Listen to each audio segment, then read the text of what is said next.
Shalom, I want to give all praises, glory, and honor to Yahweh, Ba'ashem Yahushai, Ba'ashem, Hawakakwadash, double honors to our elders and apostles of Great Millstone that taught us his truth. Peace, love, and salutations to the hopeful like Akim, teaching and preaching his truth with all righteousness and sincerity. This is Ak Wasak. Today's lesson is entitled Avoid Slackness and Be Disciplined in the Ministry. And Lord willing, you be edified through the spirit and power of Yahweh Ba'ashem Yahushai, the true names of the Heavenly Father and his only begotten Son. And as always, the sit downs, the lessons, the street speaking is for the remnant, the elect, the Israel of the Most High unto you as a gospel priest. So today's lesson is inspired by a video that the elder Apostle Gabar posted today, which today is February 8th. And he was going into slackness, all right? And basically being disciplined and, having a positive and instructful behavior towards this truth of ours. Slocky with the stuff in the background.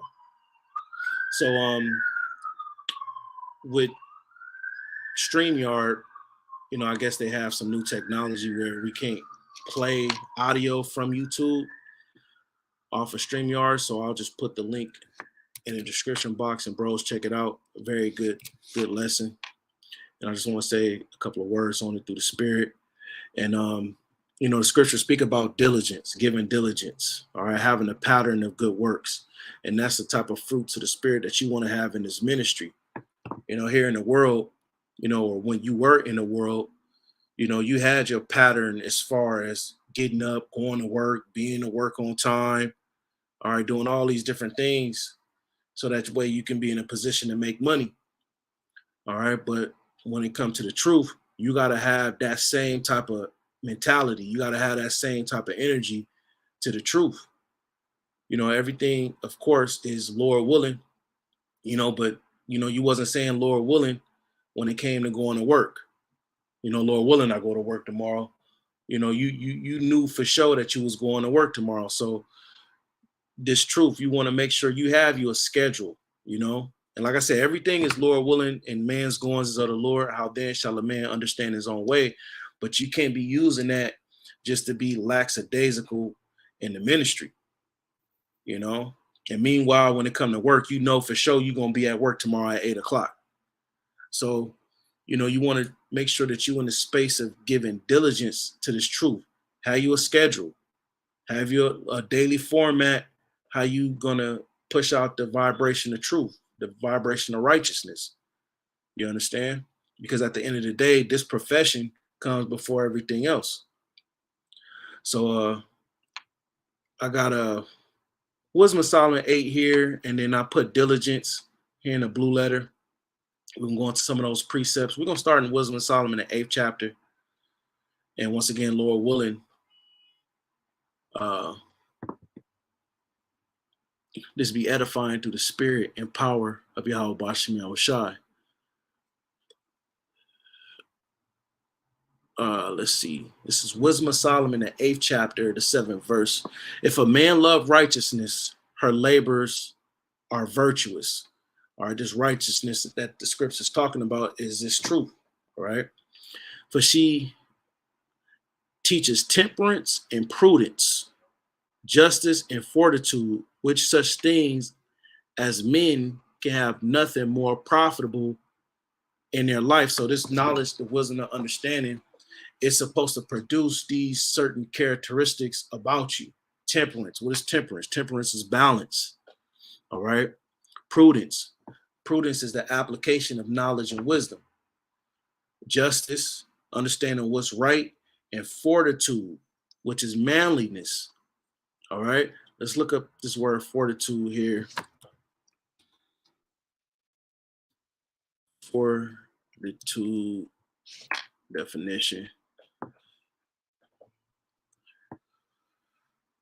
All right, fortitude. It says courage in pain or adversity. All right, so this is the endurance, and that's a masculine trait.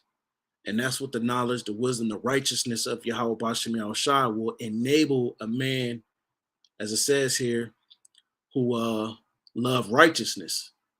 And part of that manliness is having a consistent pattern, a consistent way that you are.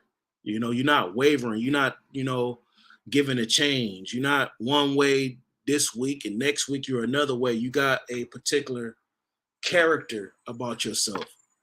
All right. And you want to apply that to the truth, And of course, we go through particular things and trials and tribulations, ups and downs. But what is your base level standards? Whether you abounding and increasing, or whether you're base, what is your base level characteristics about yourself? You got to ask yourself those questions. At the end of the day, I want to make sure that I'm producing this type of vibration in regards to the truth. You can't let certain things that you encounter in your life, whether it's situations at work, situations at home, situations with family, or even elements, come between you producing, your labor towards righteousness, you know? And like Elder Yashawama once said, he spoke about knowing how to fight being injured, you know, which our forefather Jacob had that spirit. He fought an angel with his hip out of joint, all in efforts to get that blessing. So you want to have that type of energy in regards to your character in this truth. So let's go back here to Wisdom of Solomon 8:7. If a man love righteousness, you love the truth. Her labors are virtues, full of power. For she, talking about the wisdom, teaches temperance, prudence, justice, and fortitude, which are such things a man can have nothing more profitable in their life. So these behavior traits are profitable for you. If a man desire much experience, she knoweth things of old, and conjecturing aright what is to come, because the scripts have prophecies. She know of the subtleties of speeches and can expound dark sentences, because the scriptures deal with parables, dark sentences, all right, secrets and mysteries. Foreseeth signs and wonders in events of seasons and times. So if you're dealing with the truth, the knowledge, the wisdom, the understanding, you'll be privy to prophecy. You understand? If we proclaiming ourselves to be prophets, and we, lovers of the righteousness and lovers of the truth, number one, we would produce these behavior traits as well as being privy to prophecy. That'll be a conversation. Therefore, I'm supposed to take her to me to live with me. You're supposed to invite this truth to be a part of your life. It's supposed to live with you. It's supposed to be a daily routine. You're supposed to surround yourself with this truth.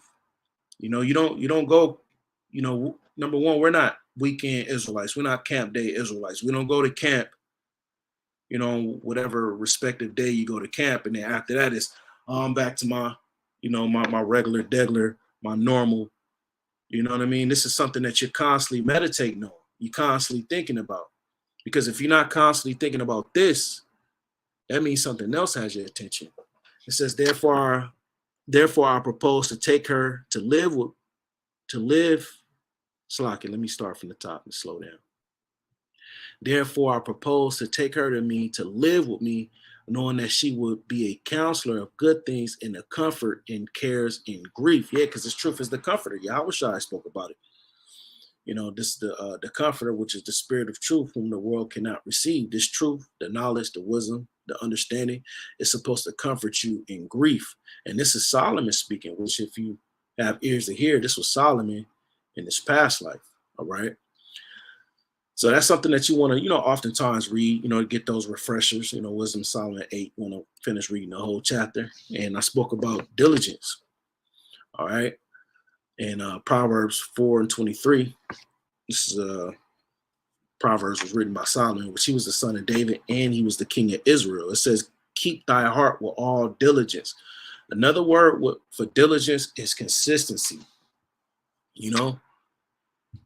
Have you times throughout the week where it's like, let me dedicate an hour to reading, studying, and then within that hour,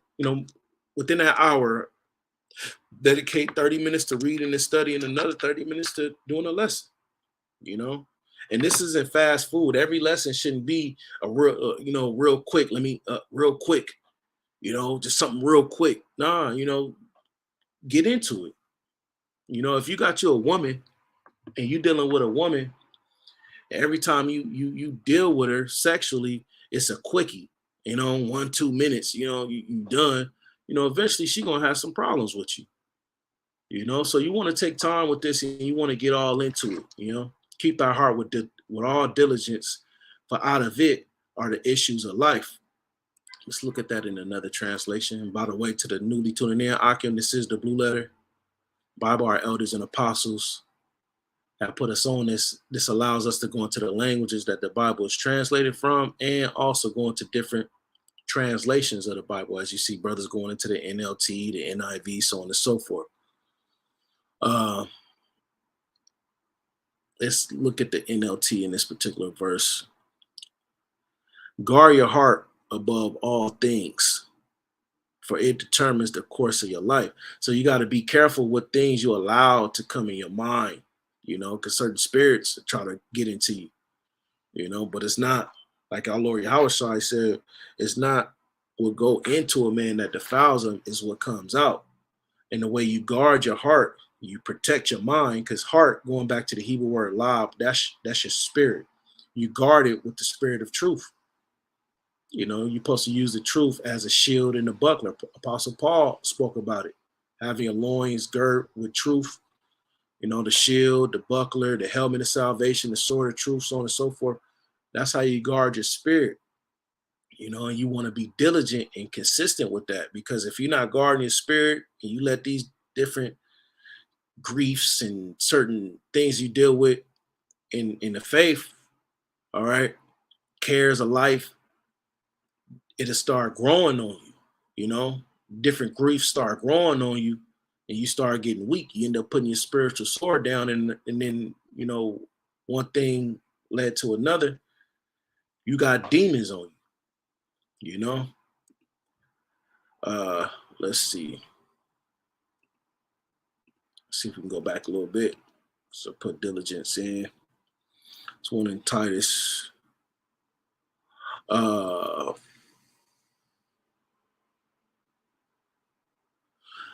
2 Peter chapter 1, verse 5. And beside this, giving all diligence. You want to be diligent. You want to be consistent. You want to have that pattern of good works. All right. Add to your faith virtue, and virtue is power. And to virtue, knowledge. So these different behavior traits that you got to add to you. Like I said, you can't be diligent with going to the gym, diligent with going to work, diligent with finding new ways to keep your relationship, spicy. But then when it comes to the work, you want to push the vibration. Oh, Lord willing, if the spirit hit me. It's sometimes, and I heard an Apostle Tahar say this, and I can bear witness to it myself. It's sometimes I sit here at the table with the laptop open, and I may not have a lesson or a topic to go into. And sometimes you just got to wait. Wait till the spirit hit you. Look at some news articles, read some chapters in the scripts. And then when the spirit hits you, then you put that vibration out. You understand? Sometimes you got to wait for the spirit to hit you. All right. Sometimes the spirit is hot, even when you going about your day to day, as you meditating on the truth, because the scriptures speak about meditating, right? Let's go ahead and pull it up. You want to be thinking about your next lesson. What can I bring out to feed the sheep? What's something, I can feed the sheep with. All right. This Ecclesiastes 39:1, but he that giveth his mind to the law of the Most High, you're supposed to give your mind to this truth, and is occupied in the meditation thereof. You're supposed to be thinking about certain things, thinking about certain stories. And as you constantly reading and studying, and you have your pattern of good works, it's going to be second nature for you to meditate on certain things. You may see certain things while you're out and about doing your 1 and 2, and it may inspire a lesson, or you may see the spirituality in something, because the scripts do say um, the spirit of the Lord is in all things. So you can see spiritual things and linking up to the scripts and everything that you see out in the world. You know, it says we'll seek out the wisdom of all the ancient and be occupied in prophecy. So the point, you want to be giving your mind to this wisdom, you want to be occupied in the meditation, and then it's going to produce certain things. You're going to be occupied in prophecy. He will keep the sayings of renowned men, the different precepts that brothers quote. That's us keeping the sayings of renowned men. You may quote something that Solomon said. You may quote something that Paul said. You may quote something that's in the book of Matthew. Quote something from Yahushua. Quote something from Isaiah. Joel, Habakkuk. You may keep quote these particular things from these renowned men. You may keep the sayings of renowned men, and where subtle parables are, he will be there also. He will seek out the secrets of grave sentences and be conversant in parables. So this truth is going to produce these behavior traits in you, but you got to give yourself diligence. Ultimately, you pray for the knowledge, the wisdom, the understanding of the Lord to give you, these particular fruits of the Spirit, because all these, great characteristics, it comes from Yahweh Shem Yahushua. And you know what? It's actually in the 11th verse, 11th chapter, Salakia. This is Ecclesiastes 11 and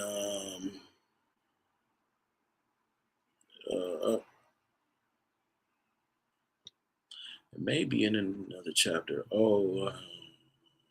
Yep. Ecclesiastes 11 and 14. Prosperity and adversity, life and death, poverty and riches come of the Lord. So the Lord, he deals with both sides. Number one, and all things come from Yahweh Bashem Yahushua. He's dealing with the prosperity and adversity. He's dealing with life and death. Poverty and riches come of the Lord. Wisdom, knowledge, and understanding of the law are of the Lord. Love and the way of good works are from him. So first and foremost, you want to make sure you establish your personal relationship with Yahweh Bashem Yahushua, and you do that with prayer. You do that with believing and having faith. You ask for more faith. You ask the Lord for these things, wisdom, knowledge, and understanding, just like Solomon did. And we know that what Solomon asked for was very pleasing to Yahweh Bashem Yahushua. You want to pray for the way of good works. And part of the way of good works is meditating, being occupied in prophecy, giving your mind to the law of the Most High, so on and so forth. Now, I mentioned having a pattern of good works. So I want to get this too.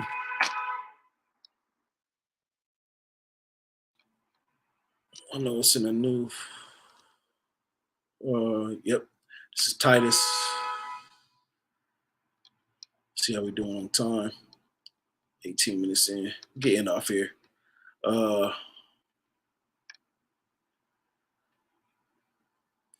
Titus 2 and 6, point is in 7. It says, young men likewise exhort to be sober-minded. Now, that's not talking about to not, have a drink. You can have a drink. But sober-minded just meaning you being singleness in mind, you being focused on this mission as far as pushing this ministry. You don't want to be drunken, meaning you over here, you over there, you staggering. 1 week you in the faith, the next week you into golfing. A week after that, you just, this avid sports fan. You're just all over the damn place. You want to be sober. You want to be single-minded when it comes to the truth.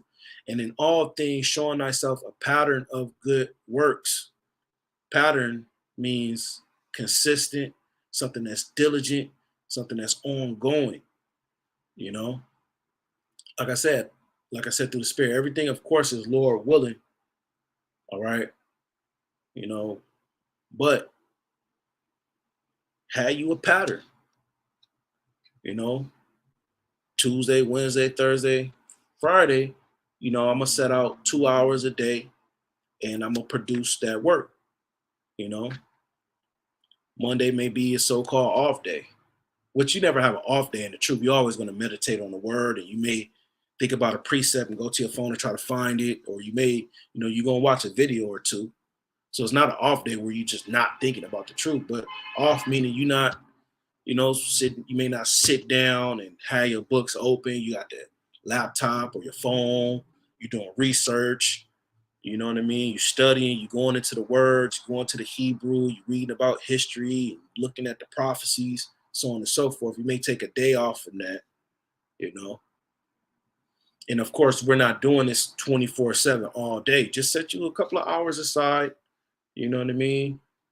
Some peace and quiet, and then, put that energy out for truth, and that's you laying your riches up in heaven. Once again, Titus 2:7, and in all things, showing thyself a pattern of good works, in doctrine, showing corruptness, gravity, sincerity. You want to be producing this truth and sincerity and truth. Well, uncorruptness, meaning you're not teaching false doctrine. You got a lot of false doctrine being spewed out in these days, and that's why it's best to just teach what you was taught. And we were taught by our elders and apostle Great Millstone. This is the word gravity.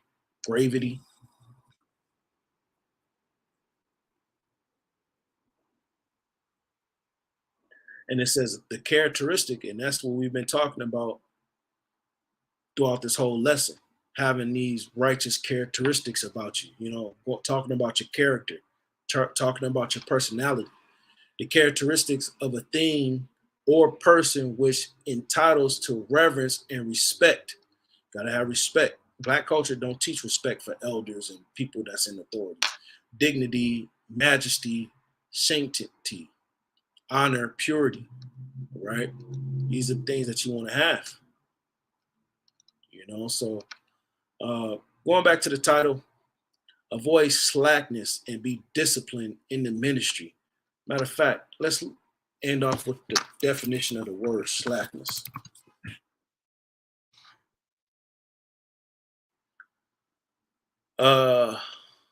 It says slackness, characterized by slowness, sluggishness, lack of energy. You just ain't put no effort into the ministry. It's just bare minimum. You putting the bare minimum out there, you're gonna receive the bare minimum, like it's written. That what a man soweth is that what he reap. You reaping slackness and sluggishness and lack of energy, low energy. Well, when you experience trials and tribulations, because we all go through that, and it's true. When you experience the trials and tribulations, well, that sluggish and that slowness and that lack of energy is going to be coming to you when you praying and you begging the Lord to come deliver you out of that situation. Just as you're, you know, wanting the Lord to, be haste and, be on time to deliver you out of whatever situation you got going on in your life, well, you got to put that same energy towards the faith, the ministry. So I'm going to leave it at that. Akim, Lord willing, you are edified through the spirit and power of Yahweh Bashim Yahushai. And double honors to our elders and apostles, great millstone and tosses. Shalom, Akim.